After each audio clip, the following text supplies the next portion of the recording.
एक निजी चैनल को इंटरव्यू देते हुए बागेश्वर धाम सरकार ने बताया कि उनका बचपन गरीबी में बीता। उनके पिताजी कर्मकांड करते थे।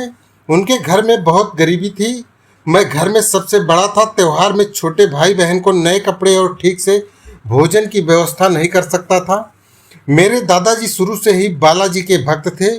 वे बागेश्वर धाम आते थे और बालाजी की पूजा करते थे। लोग कहते थे, तुम्हारे दादाजी इतने सिद्ध पुरुष हैं, तुम क्यों नहीं हो। बागेश्वर धाम ने बताया कि दादाजी से मिलने लाल बत्ती में लोग आते थे। उनके पास सत्संग करने के लिए बड़े बड़े लोग आते थे। दादाजी की बातें सुनकर मेरा भी मन धर्म और अध्यात्म की तरफ मुड़ गया। मैं भी दादाजी के साथ सत्संग सुनने लगा। उसके बाद उन्हें अपना गुरु मानने लगा।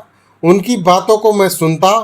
उन्होंने बताया कि हमारे परिवार में 10 भाई हैं, लेकिन दादाजी हमें केवल जूठी चाय पिलाते थे। बागेश्वर धाम सरकार ने बताया कि एक दिन मैं अपने दादाजी के पास जाकर बोला कि मुझे बताइए, मेरी गरीबी कब दूर होगी। यह बात सुनकर दादाजी हंसने लगे। उसके बाद उन्होंने मुझे कहा कि तुम रात में आना, तुम्हें बताऊंगा।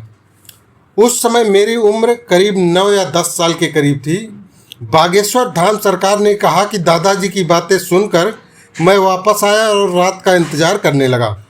बागेश्वर धाम सरकार के अनुसार जब मैं रात को दादाजी के पास पहुंचा तो उन्होंने मेरा हाथ पकड़ा और हनुमान जी के सामने खड़ा कर दिया। थोड़ी देर बाद वो हंसे और बोले, अब जाओ। उन्होंने मुझे कुछ भी नहीं बताया, लेकिन धीरे धीरे मुझे अजीब सी चीज़ों का आभास होने लगा। कोई मेरे सामने आता तो मैं उसका नाम जान जाता था, लेकिन कहने में संकोच लगता था। जब वो अपना नाम बताता तो मैं खुद से कहता कि ये तो मुझे पता था, मैंने पहले क्यों नहीं बताया। बागेश्वर धाम सरकार ने यह बात अपने दादाजी को बताई कि मैं लोगों को बिना कहे ही उनका नाम जान जाता हूँ, लेकिन बताने में संकोच होता है। उसके बाद दादाजी ने मुझे हनुमान चालीसा पढ़ने की सलाह दी। उसके बाद मैंने हनुमान चालीसा का पाठ शुरू किया, लंबी तपस्या की और हवन किए। उन्होंने बताया कि मेरा सबसे ज़्यादा लगाव मेरे दादाजी से था। ये सब होने के बाद मेरा मन घर में कम लगता था।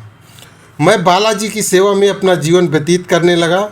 उन्होंने कहा, मैं कोई चमत्कार नहीं करता हूँ, वेदों और ग्रंथों में जो लिखा है उसी के जरिए लोगों की मन की बात समझ लेता हूँ।